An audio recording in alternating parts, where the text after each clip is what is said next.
সেই ছাত্র শক্তির ইতিহাস কি আপনাদের মনে আছে? আরেকটা ভবন আছে, সেটা হলো বঙ্গভবন। এটার পতন আপনাদের হাত ধরেই হবে ইনশাআল্লাহ। দ্বিতীয়ত যে কথাটা, বর্তমান সময়ে ইলেকশনের ডেট ঘোষণা হয়েছে, ফেব্রুয়ারিতে নির্বাচন হবে। ফেব্রুয়ারিতে নির্বাচন হবে না।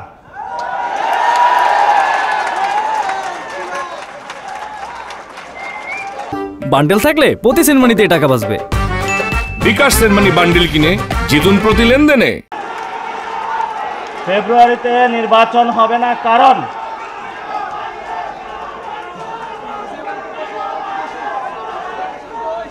কারণ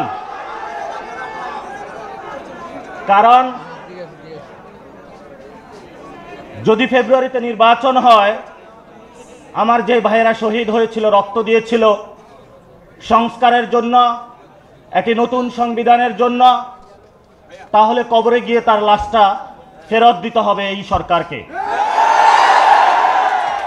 আমার যে ভাইয়ের হাতটা চলে গিয়েছিল, যদি সংস্কার কাজ শেষ না করে নির্বাচন হয়, তাহলে এই সরকারকে আমার ভাইয়ের হাতটা ফিরিয়ে দিতে হবে। যে মায়ের বুক খালি হয়েছিল, যদি সংস্কার ছাড়া, একটি নতুন সংবিধান ছাড়া বাংলাদেশে নির্বাচন হয়, তাহলে ওই মায়ের বুকের সন্তানকে ফেরত দিতে হবে। অনেক বাচ্চাকে দেখেছি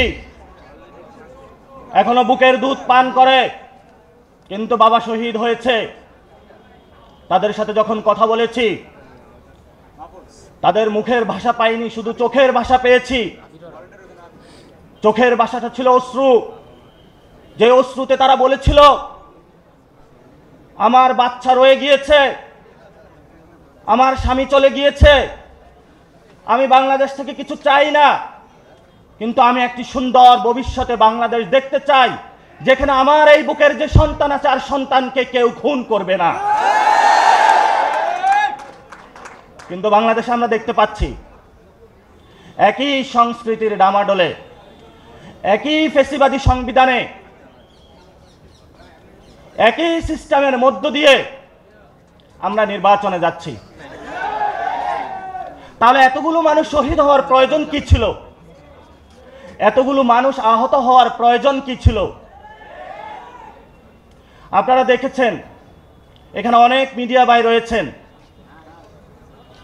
ভারতে হিন্দুত্ববাদী বিজেপি এক এক করে সকল মিডিয়া দখল করেছিল, কিন্তু কিছু তরুণ যুবা অল্টারনেটিভ মিডিয়া সৃষ্টি করে ভারতের বুকে গত ইলেকশনে বিজেপির যে জয়যাত্রা, তাদের যে হম্বিতম্বি, সেটা রুখে দিয়েছিল। আপনাদের কি স্মরণ আছে?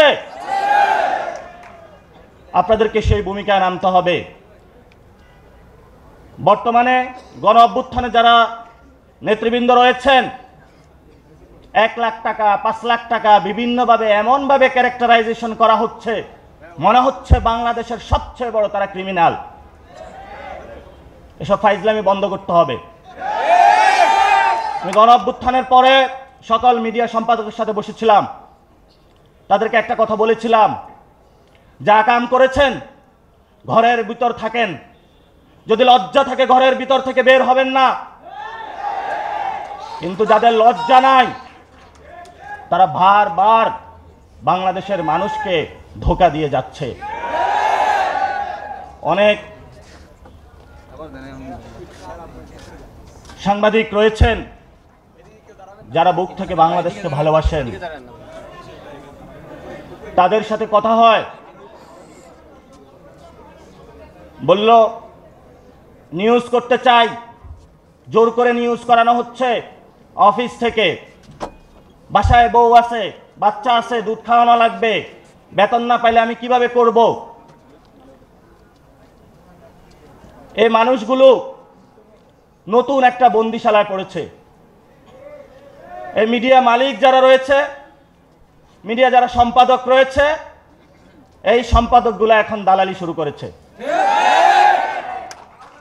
বাংলাদেশে গণমাধ্যম প্রয়োজন, কিন্তু বাংলাদেশে যেটা গণমাধ্যম হওয়ার কথা ছিল সেটা আগে ছিল হাসিনা মাধ্যম, এখন আবার কি নাম দিব সেটা বললে তো আর চাকরি থাকবে না।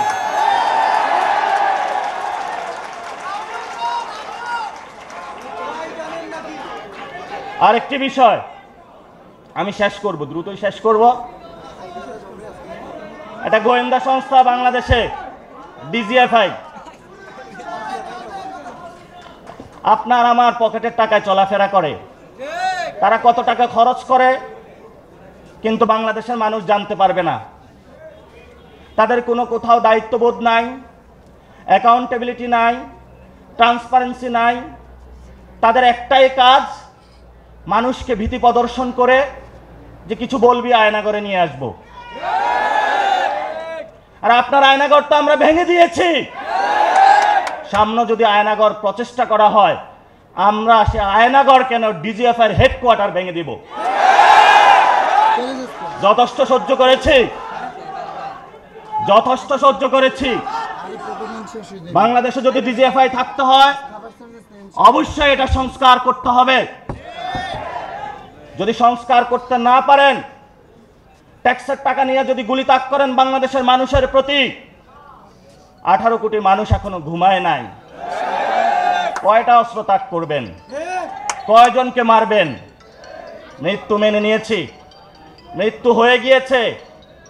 এখন যতবার মারবেন ততবার আমাদের পুনর্জন্ম হবে আবু সাঈদ হয়ে। আসুন মারুন। ব্যবসায়ী ভাইরা, যুব ভাইরা, আপনাদেরকে ব্যবসা করতে হবে, নামতে হবে। বাংলাদেশে উৎপাদনমুখী ব্যবসা বন্ধ হয়েছে। শুধু বিভিন্ন দেশ থেকে কিভাবে এক্সপোর্ট ইম্পোর্ট বিজনেস করে দালালি করবে এই ধরনের দালাল ব্যবসায়ী শ্রেণী সৃষ্টি হয়েছে। বাংলাদেশে কর্মসংস্থান সৃষ্টি হচ্ছে না। গণ অভ্যুত্থানে যুবকরা নেমেছিল একটি চাকরির জন্য। সে চাকরিটা যদি না হয় তাহলে আপনার কিসের ইলেকশন? রাজপথে যারা শহীদ হয়েছিল বিচার করতে হবে, যারা আহত হয়েছিল, তাদেরকে যারা খুন করেছিল, অঙ্গহানি করেছিল, শেখ হাসিনাকে ওই দেশ থেকে ধরে আনে বাংলাদেশে বিচারের সম্মুখীন করতে হবে। যদি করতে পারেন তাহলে আপনার মুখে ইলেকশনের ডেট মানায়। জুলাই সনদ হবে, গড়িমাসি চলতেছে, এটাতে যদি সাইন করি তাহলে কোন বিপদে পড়ে যাই? আরে বিপদ না, আপনার সন্তানের জন্য ভালো হবে, আপনার ভবিষ্যৎ বাংলাদেশের জন্য ভালো হবে। কথায় আছে, অনেকেই বলে ব্যক্তির চেয়ে দল বড়, দলের চেয়ে দেশ বড়। এখন আমরা দেখছি দেশের চেয়ে দল বড়, দলের চেয়ে ব্যক্তি বড়। কথাগুলো বলে গেলাম। ভবিষ্যতে অনেক সংকট আসবে আপনাদের সামনে। আমাদের নেতা নাহিদ ইসলাম আছেন, আখতার হোসেন আছেন, বাংলাদেশে অন্যান্য রাজনৈতিক নেতৃবৃন্দ রয়েছেন, বাংলাদেশে জাতীয়তাবাদী বিএনপি, জাতীয়তাবাদী যে দলগুলো রয়েছে, শক্তিগুলো রয়েছে, গণ অধিকার, এবি পার্টি, জামায়াত ইসলামী, ইসলামী আন্দোলন থেকে শুরু করে যারা আমরা হাসিনার বিরুদ্ধে তীব্র প্রতিরোধ আন্দোলন গড়ে তুলেছিলাম, ভবিষ্যতে মাঠে, গ্রামে, গঞ্জে যুবশক্তি কেউ যদি আপনাদের কটু কথা বলে, আমাদের এই সব বন্ধুদেরকে আপনারা সালাম জানাবেন। যদি আপনাদেরকে আঘাত করে আপনারা তাদেরকে ফুল দিয়ে বরণ করে নেবেন। আমরা সহনশীল, আমরা কারো সাথে কটু কথাও বলতে চাই না, গায়ে পড়ে ঝগড়া বাঁধাতে চাই না। আমরা একসাথে থাকব। কাদের বিরুদ্ধে সেটা কি আপনাদের জানা আছে? আওয়ামী লীগ এবং জাতীয় পার্টি ছাড় পাবে না। জাতীয় পার্টির নাকি নতুন কাউন্সিল হয়েছে, পিছনের দরজা দিয়ে আসার চেষ্টা করছে। যতটুকু খবর পেয়েছি এম্বাসিগুলা খুব উৎপাত শুরু করেছে। আপনি বাংলাদেশের মাটিতে বসে বাংলাদেশের পক্ষে থাকতে হবে, যতগুলো এম্বাসি আছে। এর বিকল্প নাই। বিকল্প অনেক সৃষ্টি করেছিলেন, লাভ হয় নাই, ভবিষ্যতেও লাভ হবে না। কারণ আমরা এখনো জীবিত আছি। যদি কোনো কিছু লাভ করতে হয় বাংলাদেশের উপর দিয়ে, সেটা আমাদের জীবনের উপর দিয়ে করতে হবে। সেই জীবন দিতে সবাই প্রস্তুত আছে।